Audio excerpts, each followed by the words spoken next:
Every government, every corporation, every institution, their deepest secrets are dying, and it was always inevitable. Here's the proof.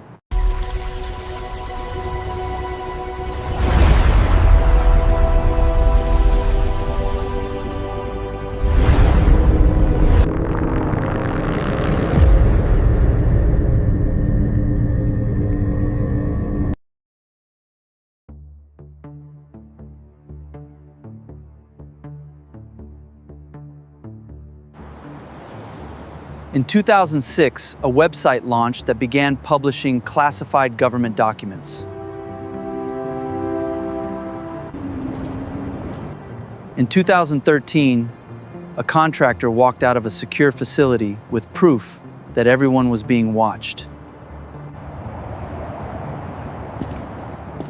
In 2016, 11 million documents exposed the hidden finances of presidents, prime ministers, and kings. Then came the exposure of abuse networks that had operated for decades. Institutional cover-ups unraveling one after another.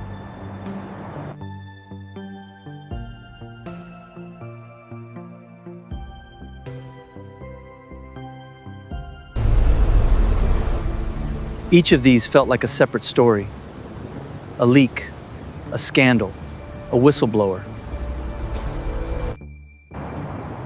But step back far enough, and the separate stories disappear. What you see instead is a pattern.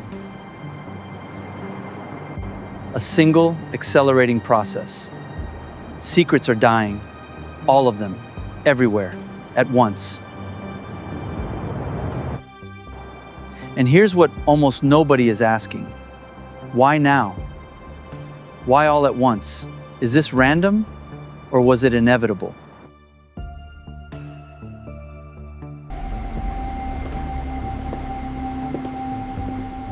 To understand what's happening, you need one number. In 1995, roughly 16 million people were connected to the internet.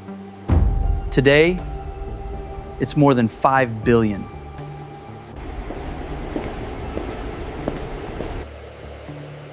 That's not just growth, that's a phase transition. Network theory tells us when you add a node to a network, you don't just add one connection, you multiply the pathways between every existing node. 5 billion connected humans, each carrying a camera, a microphone, and a publishing platform. That has never existed before. Here's what network mathematics says about secrets. In a sparsely connected network, hidden information can survive for centuries. In a densely connected network, it is statistically guaranteed to surface. Not a question of if, only when. Somewhere in the last 20 years, we crossed that threshold. Nobody announced it. The math just quietly changed.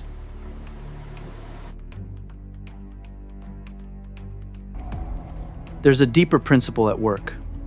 Physics tells us that maintaining order against entropy requires constant energy. A secret is not a passive thing. It is a structure under pressure. Every person who knows it is a potential point of failure. Containing a secret requires continuous energy, forever.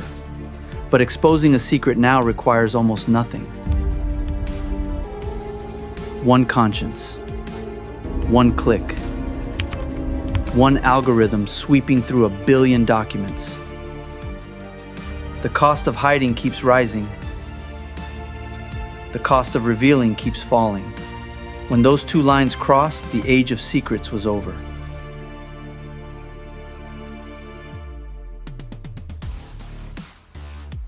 In our last episode, we explored how reality itself requires an observer. Think about what that means for a world that just added 5 billion observers. Things that lived comfortably in darkness for centuries are being observed for the first time. And observation changes everything.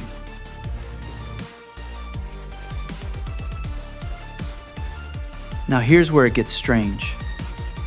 Ask most people what apocalypse means, and they'll say the end of the world.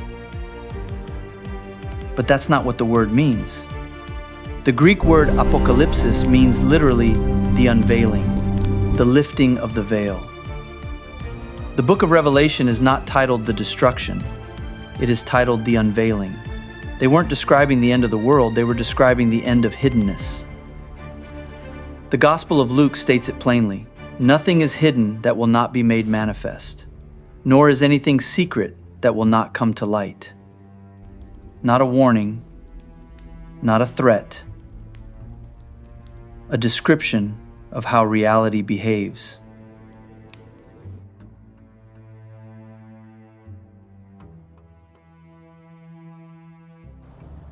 The book of Daniel, written over 2,000 years ago, describes a sealed book that opens when many shall run to and fro, and knowledge shall increase. A world of constant movement, exploding information. Sound familiar?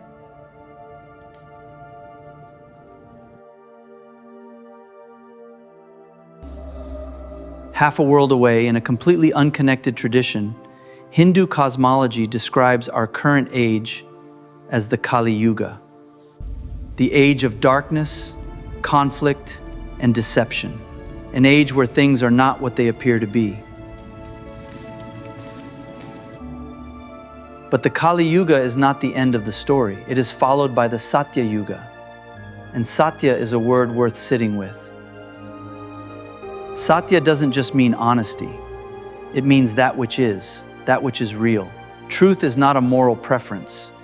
It is a force. Deception, in the yogic understanding, is not merely wrong, it is unstable. A structure built against the grain of existence, requiring constant energy to maintain, destined to collapse under its own weight. Almost word for word what information theory just told us. The Hopi described the same transition, a time when the truth will be spoken to the winds, when nothing hidden survives. Different continents, different millennia, different languages, same claim.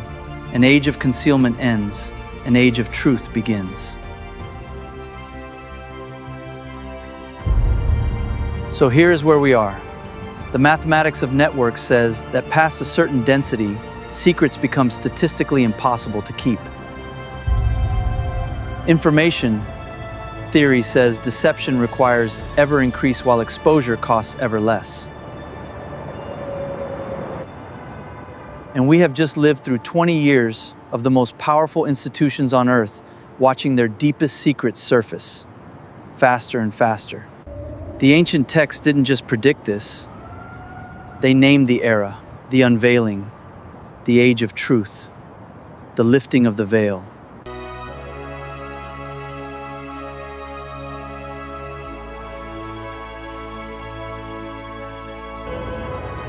They told us it would feel like the end of the world.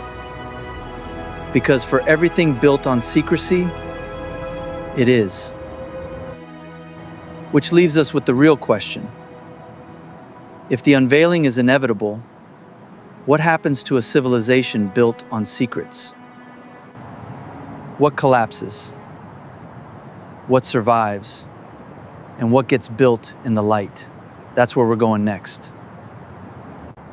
Truth is stranger than fiction, and it's about to get much stranger. This is The Truth is Stranger.